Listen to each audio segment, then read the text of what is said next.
So endurance training principles. We're going to cover some basic exercise metabolism, what that means in terms of your training zones, what that means in terms of planning your training, and then we'll answer some questions at the end. On a fairly basic level, you could get more into it.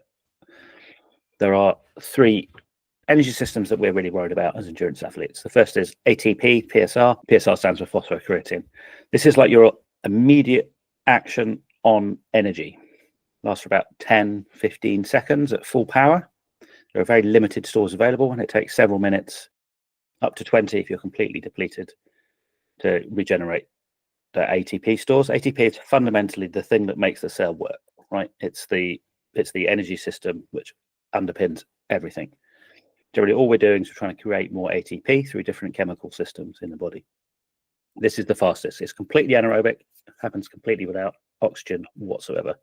So that's sort of, if you're doing heavy weights, if you're doing 10-second sprints, 100-meter, 200-meter sprints, if you're sprinting for the line in a bike race, or you're racing someone right at the finish of your triathlon. You might even use this at the start in a swim if you're going off really hard to try and get out on the front of the pack. The second is glycolytic. And this produces, again, ATP, but this time from glycogen, so stored glucose. And this is another anaerobic reaction, so without oxygen. If we rely purely on this, it's probably 30 seconds to 2 minutes. So again, a very fast reaction. And that's if we top it out. If we run that system at a lower level, it can last for much longer. Now, lactate is a beneficial byproduct of this system. Lactate is fundamentally glucose broken up in a glycolytic reaction in order to eventually create ATP. It's quite a complicated reaction. But I think the thing to remember is lactate, in this case, is byproduct, also the fuel that's used. So it gets shunted into, any excess lactate gets shunted into the working muscle. It gets used with those working muscle fibers. If there's any excess, it gets moved into the blood system, first to other local muscles, then further around the body. It could also get back into the liver, where it's joined back together and turned back into stored glycogen and then recirculated. But again, it's a benefitful byproduct. I'm going to stress that because we're going to talk about lactate versus other things in a minute. And then we have the aerobic energy systems, which produce ATP with oxygen, aerobic, from glycogen and some fatty acids as well, so your fat stores. Some of those fat stores come from adipose tissue, stored fat. Some of it is intermuscular. But in general, we can produce energy via ATP to cause a muscular reaction from glycogen in an aerobic reaction. All of these systems are working together all of the time. But you can see on the chart on the right-hand side of your screen, you've got 3 lines. You've got your blue is the ATP PSR. You can see it only lasts a few seconds and then drops off, tiny little bit left. Glycolytic anaerobic comes in quite quickly and then starts tailing off as well. But you can see it doesn't disappear to 0. It keeps on going. And then as time carries on the x-axis, the aerobic system picks up and carries on delivering energy. So as you can see from the previous graph, you don't suddenly switch between energy systems. You don't use your PSR, then your glycolytic, then your aerobic. They're all working all the time at various intensities. It will vary person to person, depending on how intense your exercise is, and also your individual fiber makeup and how fit you are and how much kind of work you've done, endurance training you've done in the past. Triathlon is largely an aerobic sport with some anaerobic contribution. Anaerobic competition in terms of it's always kind of happening at a lower level, which increases as intensity increases. And we have things like starts and sprints and steep hills to punch over as well. So we need those faster firing energy systems. And you can see on the chart, let's go back on the right, the different contributions of our anaerobic systems and our aerobic systems. Even at 4 minutes, we're still using 20% of the anaerobic systems. And if you look at British cycling consider the team pursuit, which is an event on the velodrome, on the track, event which lasts under 4 minutes. They consider that largely an aerobic sport, and most of their training is aerobic. And you can see that at that point, 20%-ish is anaerobic, 80% is aerobic. So really, really interesting. So how do we fuel this? Well, fuel use. Primarily use carbohydrates and fat. We'll carry on referring to carbohydrates as CHO. It's just easier, CHO, if you see that. The body uses different fuels and amounts of those fuels at different intensities. So as we've seen, we use different quantities of our 2 main fuels at different times. We can only store somewhere between 2,000, 2,500 calories of glycogen, carbohydrates, in the body at any time. And obviously, we can top those up through nutrition. So we refer back to Joe's presentation last week. That's how we get more fuel of that type into the body. Fat, even a really lean 60, 70 kilo athlete will probably have somewhere between 60,000 and 100,000 calories worth of fat stored, available for use on them. So we really don't tend to be too worried about fat intake unless it's an amazingly long ultra event. We're primarily concerned with carbohydrate intake during exercise in our nutrition. Fat into fatty acids takes quite a long time. There's a lot of steps to get from stored fat to ATP. It takes some time, and the channel is relatively small. The carbohydrate reaction is faster, even aerobically, and has a greater capacity for energy. Okay, so we can produce more energy from carbohydrate than we can from fat at any given moment. I kind of touched on earlier, different muscle fiber types use different fuels as well. So our faster firing type 2, and there's a few different type 2 fibers, need faster fuels. If you're an athlete such as myself, who's come from a kind of rugby strength background, I will have more faster firing fibers than someone that's a typical kind of runner, endurance runner build. I just need to be aware of that. You can train muscle fibers to be more efficient, and they can switch a little bit as well. So with more endurance training, some of those fibers get better at utilizing fats instead of carbohydrates. And you can see it on the chart on the right hand side. The blue line is fat oxidation or fat use, and the orange line is carbohydrates. At the top, you can see PFO, which is peak fat oxidation. That's the point where we're burning the most fat, and that comes right in the middle of zone 2. So we'll go on to zone 2 in a minute, and we'll explain that a bit more. But you can see, when we're approaching threshold VT2 in this kind of orange zone 4, our fat usage is really dropping off, and our carbohydrates are really shooting up. So we want to get quite efficient at burning fats and burning carbohydrates. We want to spare carbohydrates for later in the race. So let's start looking at a zone model. So this is a 3-zone model.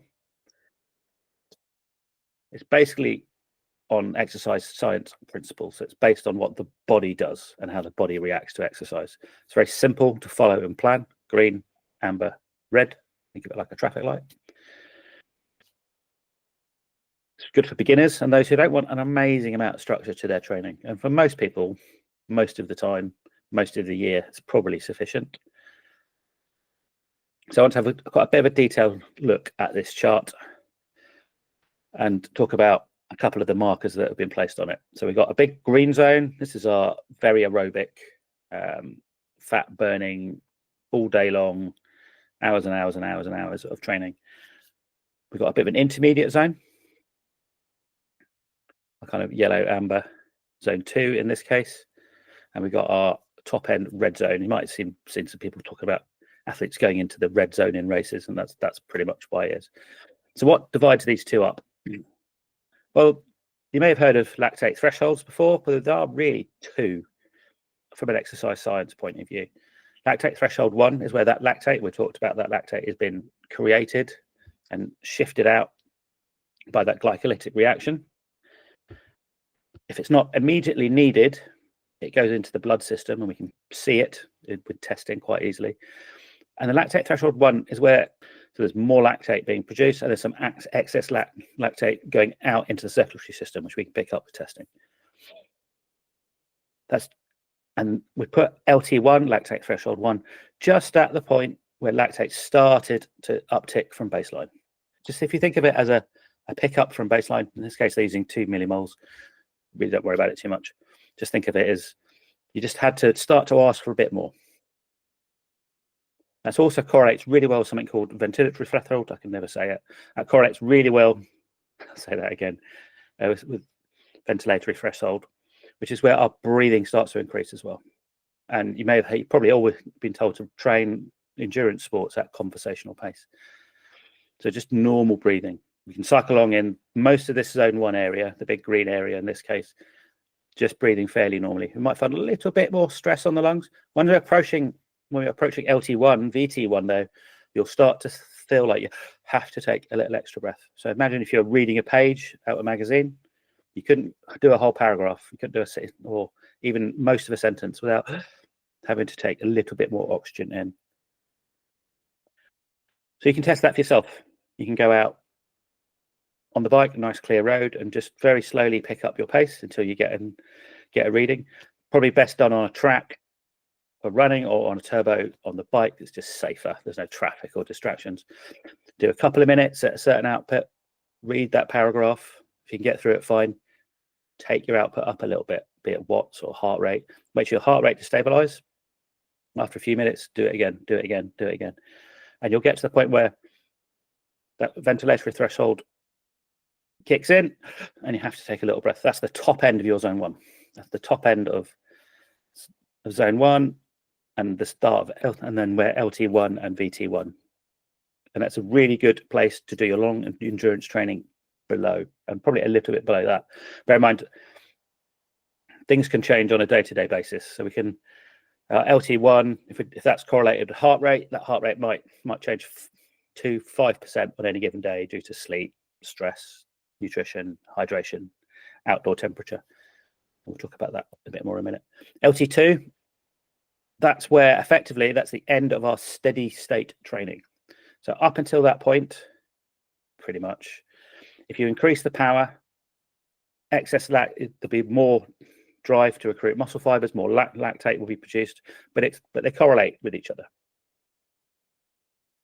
As you increase the demand, more lactate is produced, more lactate is shoveled out for other systems to use. But once it all settles down, it stays the same. Above LT2, however, you stop being in a steady state. So as soon as you go above LT2 and your power goes, let's just use power for example, your power goes 5-10 watts beyond. Even if you hold the same power, your blood lactates, your fatigue, the stress of your training, and the other exercise metabolites, hydrogen ions and calcium ions and all sorts of stuff, will just start increasing anyway, regardless of whether you increase your power or not. And then you'll only last so long. So LT2, traditionally, that's our traditional lactate threshold, critical power, FTP. These are all approximations of this physiological point of view where we stop being in a steady state. Generally, depending on how fit you are, you can be at or around that point for somewhere between 40 and 70 minutes. The fitter you are, it's likely the longer you can be at and around threshold. So those 2 points, really, really useful, LT1, LT2. LT2, you will also almost certainly notice your breathing becomes quite stressed. So you might start onset of kind of panting or really trying to suck in air once you get over that point. And they're quite distinct. And again, so you can do that yourself as well on a turbo trainer or running around a track. Just increase slowly, do a given pace for a couple of minutes, increase, and you'll find that point where your breathing markedly changes, and you'll feel that you're getting worse quite rapidly. Well worth doing, fairly unstressful test. However, so that was our 3-zone model. Coaches like me tend to overcomplicate things, mainly just to make designing workouts a bit easier and be a bit more prescriptive and do more targeted training for our athletes. So this is a 6-zone model, and coaches will have different models, but this one's quite useful. So we've split our zone 1 into zone 1 and zone 2, where zone 1 in this model is our very low-end easy training, and our proper kind of long endurance rides is now given its own zone 2. And that's the zone 2 training you'd have heard an awful lot about the last few years. You must do zone 2 training. I completely agree with that statement, but that's where it is. It's under LT1, VT1, under that onset of slightly harder breathing. It's at or around that point where lactate starts to uptick. We then have a zone 3 or gray zone or a tempo zone, often gets called the gray zone. Most athletes spend a lot of time when they certainly come to me for coaching. We look at their historical records. They've spent a lot of time training in this zone. It's comfortably hard. It makes you feel like you've done something. You come back and you feel a little bit tired, but you're not exhausted. So it's quite a rewarding zone to train in. We've also not pushed ourselves really hard and felt like we've had to really push. But as we'll get onto in a bit, it's maybe not the best idea to spend a lot of training time there. It can induce quite a lot of fatigue, not that great rewards in terms of training adaptations. At the top of that, we've now moving into LT2, VT2. That's got zone 4. And we've got So that's threshold in kind of common parlance. And then we've got zone 5. And then we split that up into 2, zone 4, zone 5. Zone 5 is that VO2, really hard, 4 to 8 minute work efforts. Training in top of zone 3, bottom of zone 4, that threshold effort would be more along the lines of 10, 15, 20 minute blocks. VO2, 3 to 8 minutes, really, really hard. So using more zones helps us target an athletes better for sticking in certain zones, depending on what we think. So what's the benefits of training in zone 2? So below LT1, below VT1. It improves our body's ability to use fat as fuel, makes the engine more efficient, which spares carbohydrate for later in the race, later in our training. We just get better at burning fat. Our systems get more efficient. It also improves our body's ability to clear and use the excess lactate we've been talking about. So the stuff that isn't being burnt is being shuttled off for other muscles to use, much easier to pick up and use. It improves the mitochondrial density. And you've probably all been told at school that this is the mitochondria are the powerhouse of the cells. Yeah, kind of true. That's where that stuff with the ATP happens. We get more of them. Each cell actually, just the working cells that we need, grow more mitochondria. We get more of them in the cell. So we get, again, partly why we can burn more fat, spare carbohydrates. We improve our capillary density. So all the little blood vessels that feed all of the muscle fibers and cells, more of them. So we can deliver more fuel. We can extract more waste products, get them away. These days, we're pretty much saying this green zone training should be the bulk of your training, 70% plus. Even for a fairly time-crunched athlete, you're better off doing work here for the reasons we've just talked about. We go into zone 3, tempo, grey zone training. Again, it's often used by very time-crunched athletes, but we do feel really most people are training too much in this zone. They don't train slowly enough to elicit the good reactions or hard enough to elicit good reactions. There's quite a low fatigue to adaptation ratio in either green or red zone training. So you can accumulate a lot of fatigue, might feel good about your training, but the body isn't necessarily adapting in a particularly great way. It could be more efficient with your training. However, it is often the target race intensity. So you can, if you're well fueled, you can be here for 2, 3, 4 hours. So for a lot of people racing, this is where they're going to be, certainly towards the end of their racing. We do need to practice being at it, fueling for it. So a good plan will have some of this training built into it, but not necessarily a lot. If you do a lot of threshold training, you will likely be training in the top of zone 3 into zone 4. So at that VT1, VT2, LT2 boundary anyway, particularly with the heart lags. So it takes a bit of time to come up. So if we're training at threshold, the heart will lag and come up into threshold maybe after 90 seconds, a minute, 2 minutes, depending on how fast your heart rate changes anyway. So it's not necessarily a terrible thing if you spend a little bit of time in zone 3 when you're doing threshold training. Red zone training, so above LT2, VT2. We want to increase VO2. VO2 is effectively the maximum amount of oxygen you can take in during exercise, and it does cap out. It's a bit genetic. Your VO2 is largely given to you by your parents, but it is trainable. What we can do though is train to use a higher percentage of it. So if we look at all these curves we've been looking at, as lactate increases, and we've got another one here, blood lactate concentration on the y-axis going up, and work rate this time in power on the x-axis going along. And we have a green line, which is a relatively untrained athlete, and a trained athlete is the yellow line. We can see that we've moved the line longer. We can stay aerobic longer. We're sparing those carbohydrates. We're using more fats. It allows us to race at higher percentages of our top VO2 max power for longer. This also improves efficiency of various body systems, including of our muscle fibers, circulation, and again, lactate usage. So it's also quite good for mental resilience.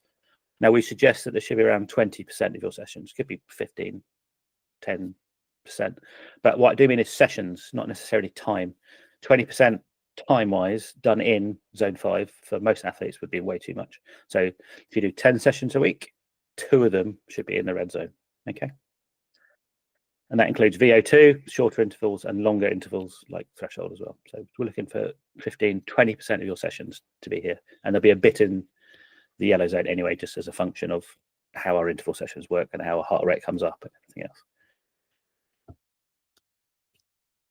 So that was maybe slightly complicated, or for those of you that have done some physiology, not complicated enough, but let's just summarize and use some analogies. So we need to build our engine before we can race it. Training below LT1, VT1 in the green zone is like upgrading the delivery systems of our engine. More fuel, better cooling, more exhaust, more air coming in through the intakes. Training above LT2, VT2, we're making the actual engine bigger. We're boring out the cylinders. You get my analogy. We're getting a bigger, faster engine, and we need to improve both systems to improve performance.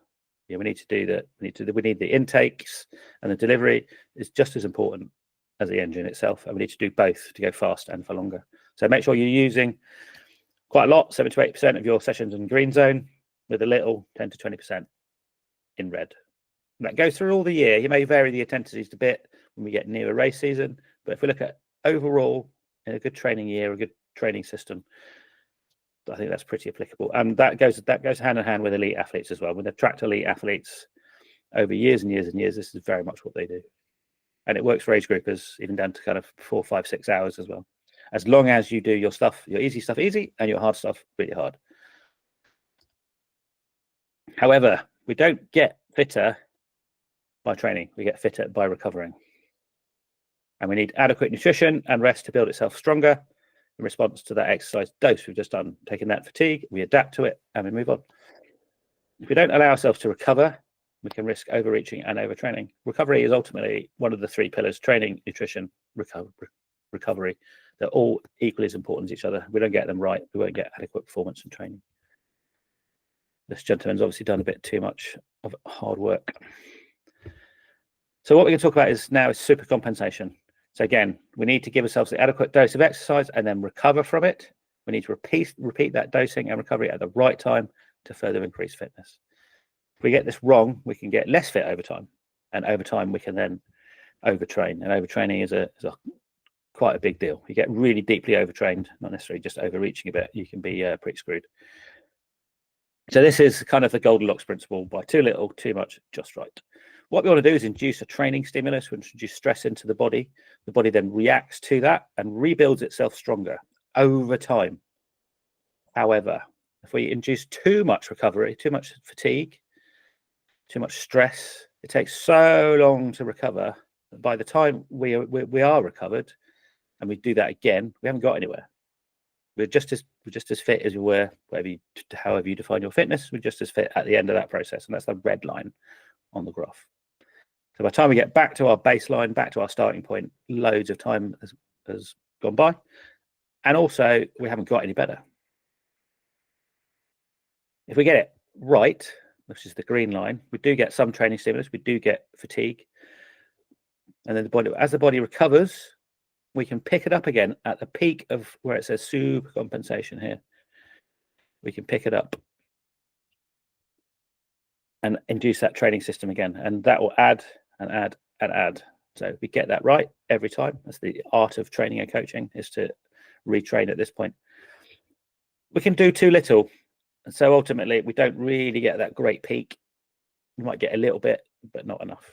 Okay. Different energy systems take longer or shorter to recover, and it's also a bit individual. But ultimately, a really hard session might take you 72 hours a week if you get absolutely nuts, and then you can't ride a bike again for a week. And by the time you've recovered from that, you're no fitter than you were before. So this is the kind of long-term training effect of supercompensation. And you can see, if you imagine that red line is actually the green line from the previous one, we're picking our training up again at the peak of this green line.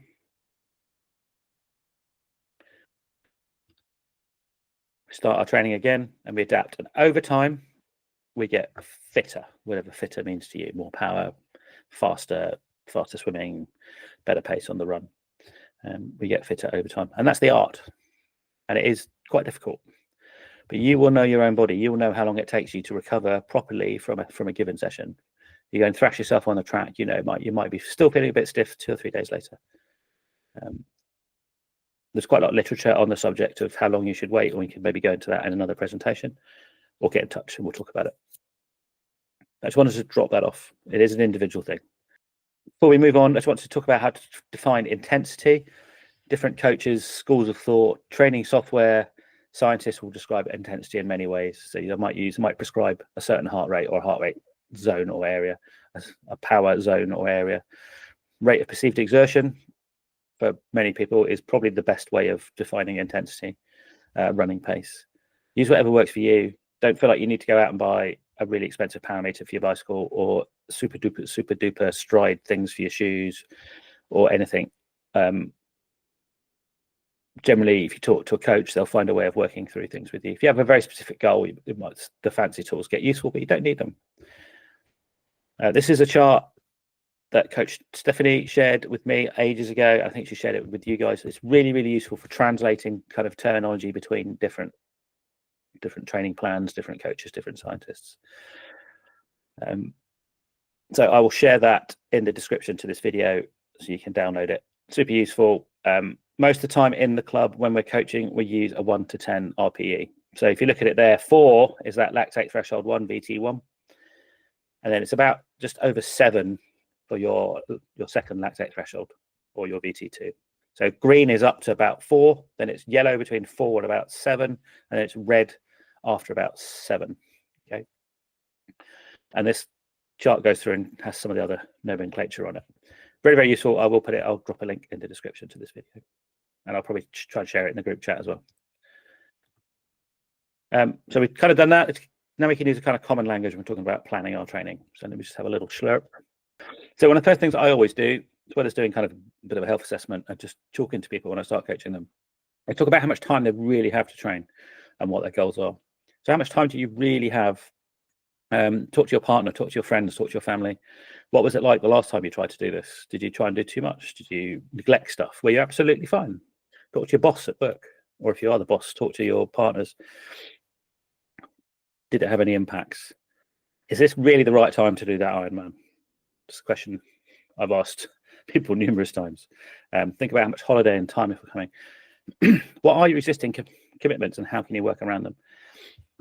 You may find, the time you have available is the commute you have going to work and back. It may be worth some days of the week extending that commute, go a bit longer, run to work, maybe take a longer loop. If you're out on the bike, take a longer loop back or to work.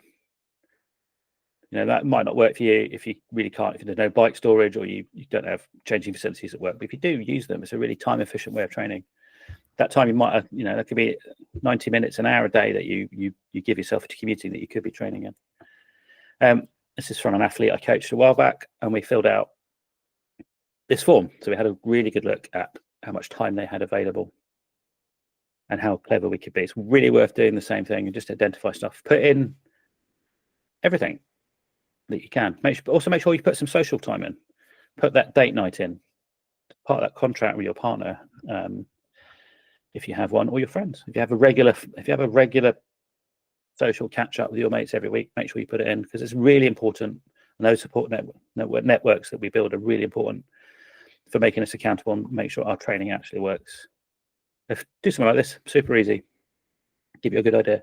Once you've done this, that will give you a realistic idea of how much spare time you actually have to train each week. And that can help inform good race distances for you. You don't have to do that. If you're desperate to do that full distance triathlon on 4 hours a week, I'm not going to stop you. You probably won't have the best time on race day. This chart is from Training Peaks. They've had hundreds of thousands of athletes over the many, many years, and they've good idea of how much people train for certain race distances and how successful they've been with that time. So you can see a sprint on the low end, 6, on the high end, 15 hours. Standard, low 8, high 18, and so on. Training well for a long course or middle distance triathlon can take a lot of time. And it also may be something you want to build up to over a number of years. Particularly if you're a beginner, I would stick to doing sprints in your first year with maybe a standard at the end. Second year, standard with maybe a middle. Third year, if you really want to go long, do a middle distance, and then on that third year, you can do your long course triathlon. Build up to it. See, we see a lot of people coming in wanting to do an Ironman one and dones. If that's your goal, okay, fine, but you maybe won't have the best experience and you may not stick around. I would always suggest to a lot of people, don't be in a rush to go long, go short and fast. You'll just be better at the technical aspects of triathlon. You don't necessarily have to train as much. It can be more fun. But you be you, you do what you want to do. But so just some suggested ideas for you. Once you kind of know how much time and what distance you're going to go for, choose one or two big A races. These are the ones you're really going to build towards. You're going to base your training plan on, and you're going to taper down for them. So taper would mean that you would reduce a little bit of volume. We'll do a bit more on that in a minute, to reduce fatigue and be fresh for those races.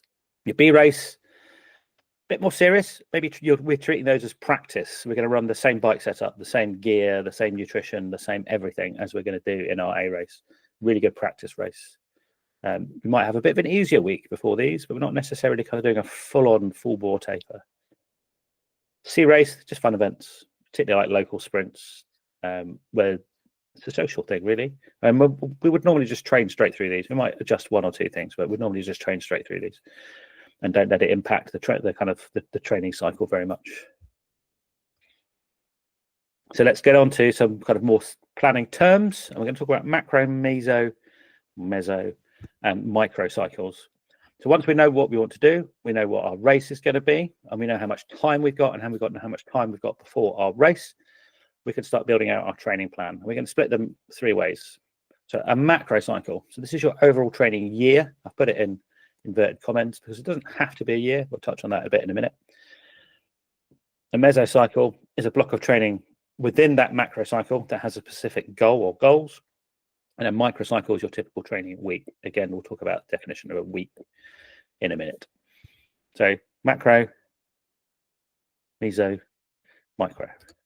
A macrocycle. Macrocycle is your overall training year or training race season. It might not actually be a calendar year. It might be shorter because we're only doing a 16, 20-week build.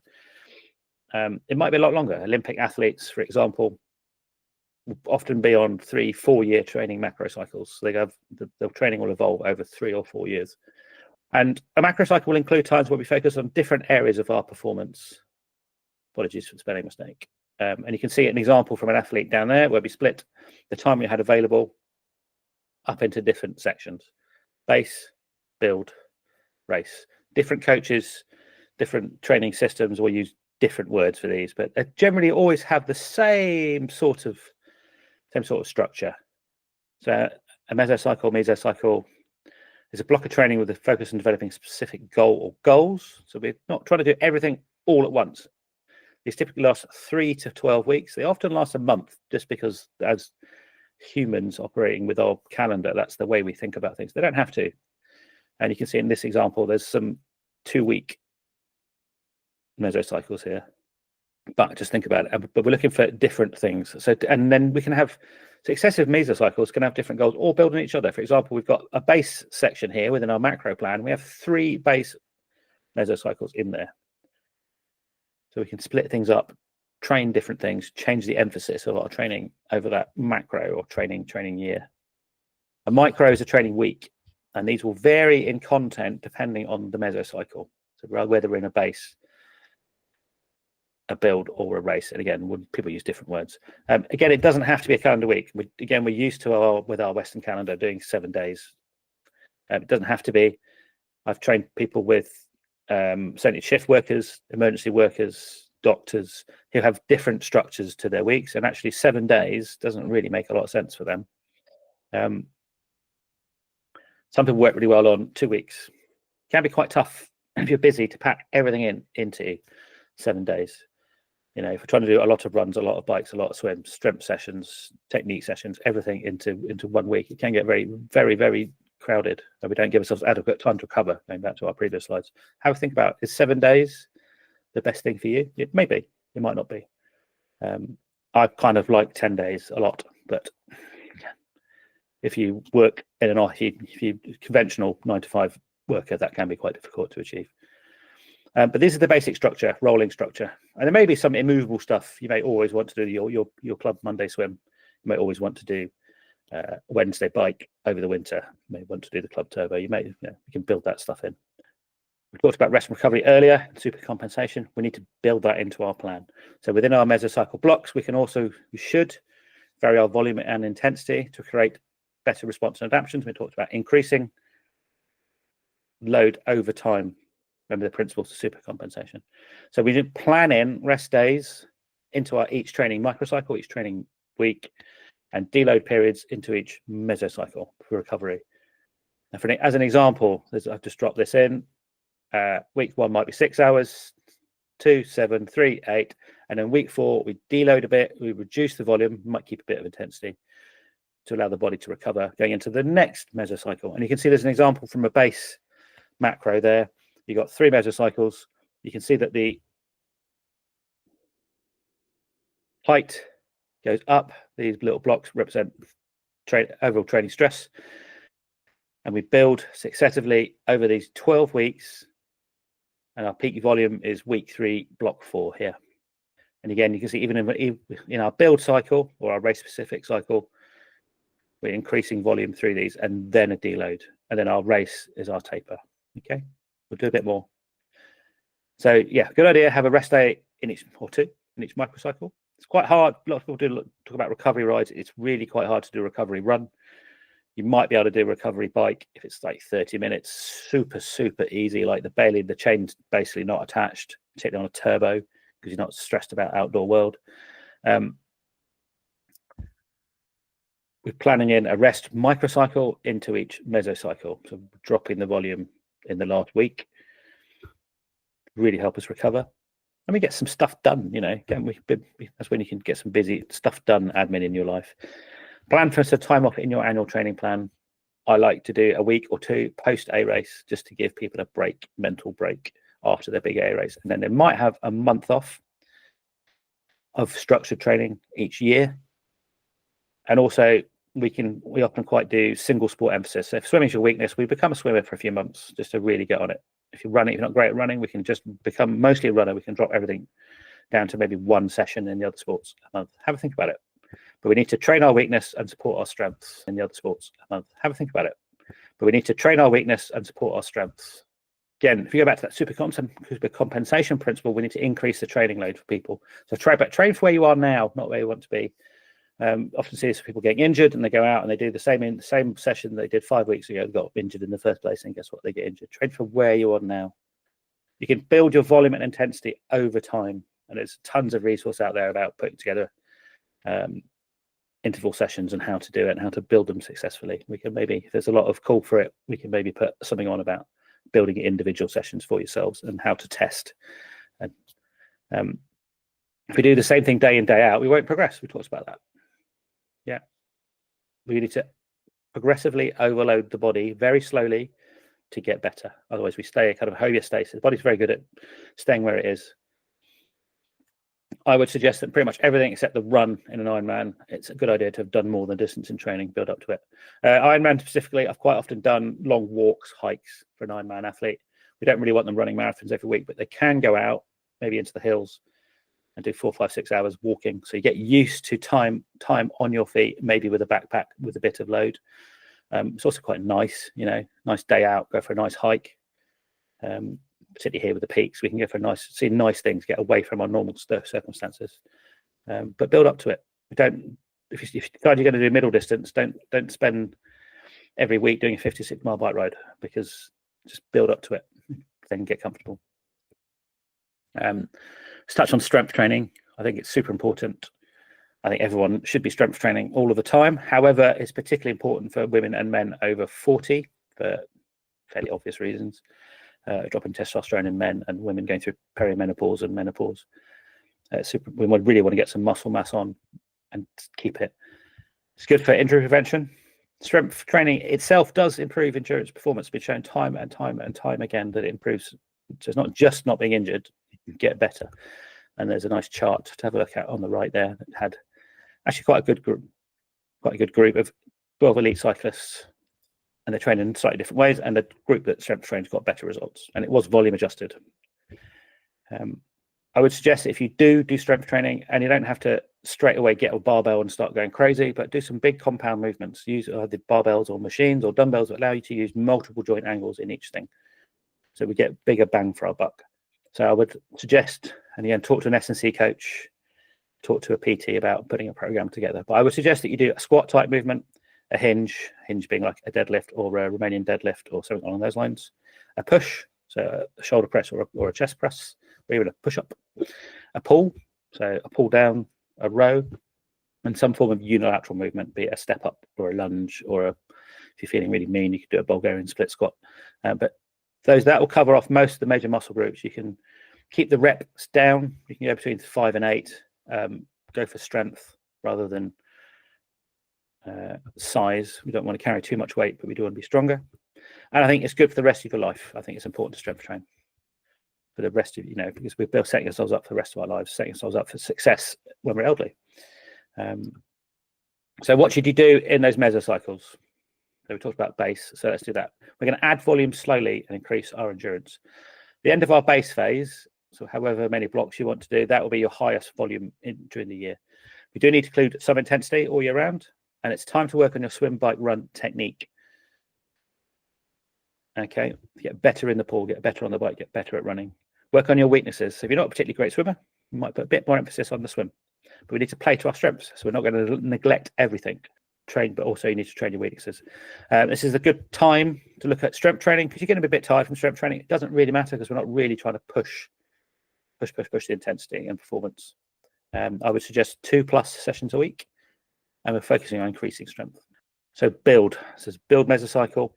We're going to get more race specific, and again, build can be called in anything in a number of ways. I use it because it comes from Training Peaks, which I use the software, but we're getting more race specific. So the closer we get to our race, we include more race specific sessions, transition practice, open water practice, brick sessions. A brick would be a repeated, generally race pace set bike and a race pace run, and we repeat them. So you might do 10 minutes on the bike, a 5-minute run, little rest, repeat. And you can build those repetitions over the weeks. You might start with 3 and build up to a few more as you go through those weeks. You can do some race pace sessions within longer training sessions. I would suggest that you do them towards the end. If you do a harder bit, if you go out on a zone 2 green zone bike for 3 hours and you do the hard stuff at the beginning, you won't necessarily get the adaptions from the green zone training. So if you're going to do that race pace stuff, do it towards the end, do it in the final third. I would maintain strength. So at this point, we're not looking to push our strength. We're just maintaining it. Maybe 1, possibly 2 sessions. We might drop some of the sets. We might drop a little bit of the weight. We just want to maintain the work we've already done. So race, this is getting close to race, and we want to do a taper. So taper is where we reduce volume in order to dump some fatigue and feel fresher for our race. Reduce volume by 40 to 50%. And again, you can stage that. You might do 60%, 50%, 40% over subsequent weeks. Keep your race pace intensity sessions up to stay sharp. I would suggest you probably, for these 2-3 weeks at the most, drop your strength work. We're just trying to reduce the fatigue. Always good to keep your technique practice going, especially open water and transition, to help the confidence and help your technical skills. Length of a taper, short events, depending on how much volume you've done, you might only need a few days to a week. Middle distance and long course probably need more. Middle distance generally like 1.5 weeks to 2 weeks. If you've done a lot of training, you might need 3 weeks or so, gradually reducing volume for long course Ironman to really get a good taper in. Have a great race day. Focus on execution. The most important thing in racing is to be at the start line without injuries and to be feeling good. You're better to be a few percent off than you are 10% over and overtrained. You'll have a much, much better day. There's a few keys to success here. Enjoyment. You've got to enjoy it. If you don't enjoy it, you're not going to do it, or you'll resent it. You might push yourself for 10 weeks and you'll just get fed up. Be accountable. Be accountable yourself. And part of creating a plan and having a plan is being accountable for yourself. Obviously, having a coach makes you more accountable, but you can talk to your friends about it as well. You can have a little training group working towards the same event, and you're talking about your training. You're more accountable. Be consistent. I think ultimately the thing which breeds success the most is consistency in training. If we're getting our training done week in, week out for months, we'll have a great day. You very rarely hear athletes when they're being interviewed talking about that great track session they did 4 days ago. They talk about, I've not been injured. I had a great winter training camp. It's carried on since then. I've hit all my sessions. It's consistency. We always see consistency. What those people that manage to train week in, week out, getting their sessions done are the most successful. Volume is another predictor of success, but we don't go crazy. You don't need to fill all of our waking hours with endurance training. The more volume you can do to a point, you're probably going to be better if we train right. If we train that 80% in green, 20% in red of sessions, you'll do really well. And intensity. I would suggest if it's your first few years in triathlon, you really don't need to do much intensity at all. If you have questions, you can contact us on WhatsApp. We're pretty active on there. If you've got some coaching inquiries or just something you just want to get in touch, both Coach Joe and myself run endurance coaching businesses. You're very welcome to get in touch with us. And thanks very much for stopping by and watching this video. Any questions as well, you can drop them in the comments. I'll keep a bit of an eye on those for a few days and see how we're getting on. Thanks for watching. It's been very good.